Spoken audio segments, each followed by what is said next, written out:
Hello, all you lovely people, and welcome to another video of mine. In today's video, we're going to be taking a look at Sword and Fairy 7 Dreamlike World. Please note, this is not the main game. So in case you're wondering, why am I making a video again on Sword and Fairy 7? Well, let me tell you, they just dropped the Dreamlike World DLC. And therefore, here I am making a video on this. So this is not the main game. This is their DLC. And I'm here to talk about everything that I liked and disliked about the DLC and what you can expect from this particular DLC. Now, before I start this video, like every other video of mine, I would like to give you some information about the game because this game, well, a lot of people may not know this game. A lot of people may know this game. But if you're from the West, like US, Canada, or even in India, a lot of people did not know about this game. And I was quite surprised. And I was, in fact, surprised when I picked this game up in 2022, the main game that is. And I was surprised because this game was really, really polished. And it could easily qualify as a AAA title. And that's how good this game was. From the main cast of characters to the supporting cast to the voice acting, although it's Chinese, I could not understand it, but the good thing is that they did have subtitles, and even the user interface was completely in English. So even if you are not familiar with the language, you will not have a problem understanding the narrative of the main game. Now, today's video, however, is about the DLC. But to know more about the DLC, I will have to give you some context about the main game, because if you have not played the main game, then first of all, what are you doing? It's one of the best games that I've played in 2022, and I definitely feel that you should pick this up, especially because, these days you do get it on sale as well. Now, the reason why you should pick it up is because this was one of the best third-person action-adventure RPGs from 2022. Now, although it was in Chinese, but the story was fantastic. The sound design of this game was fantastic. The soundtrack was one of the best soundtracks that I'd heard in an Asian RPG. In fact, it was so good that I kept it on my playlist. And whenever I had to, listen to some soothing, easy listening music, I would listen to the soundtrack of Sword and Fairy 7. That's how melodious it was. And that's how much I loved it. Now, as far as the overall game presentation goes, the characters were really well designed. The character animations were also great. The levels had a lot of variety in the original game. Now, the same cascades down to the DLC as well. So you do have a lot of variety when it comes to the levels, the way the levels look.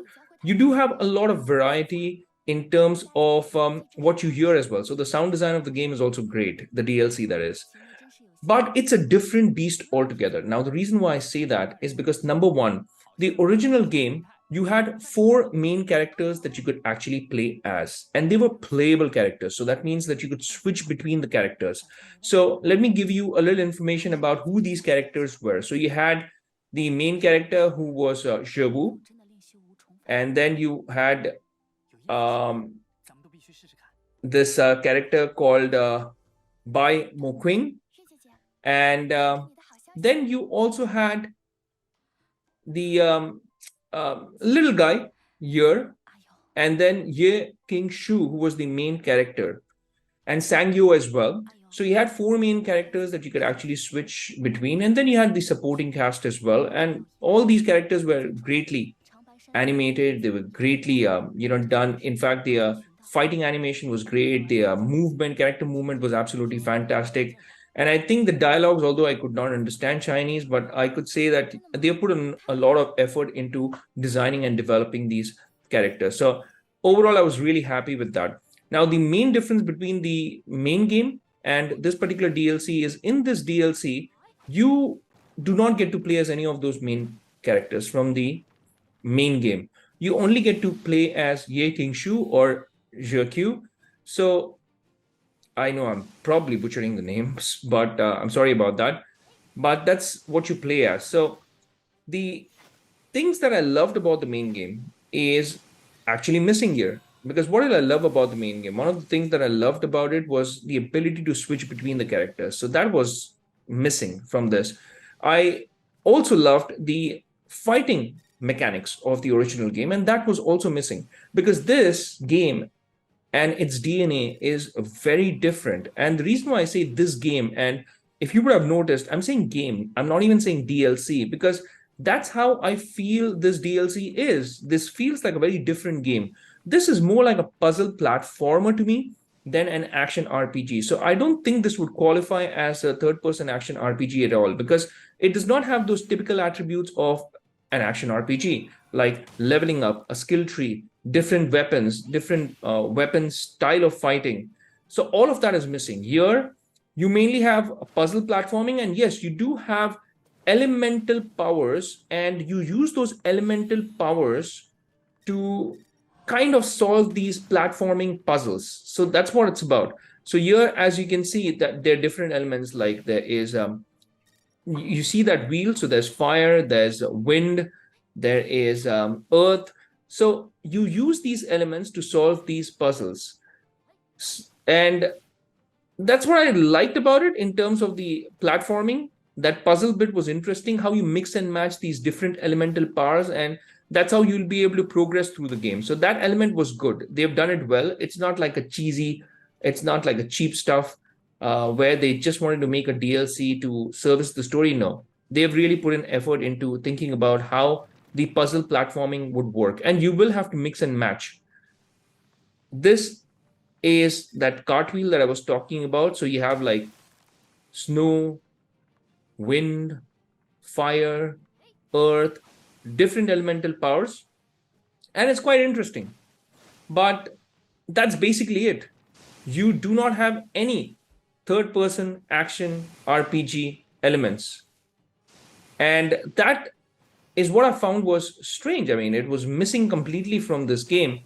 And given that I enjoyed the main game mainly because of the fighting mechanics and mainly because of that dynamic between the characters, the relationship between the characters, so all of that was missing here.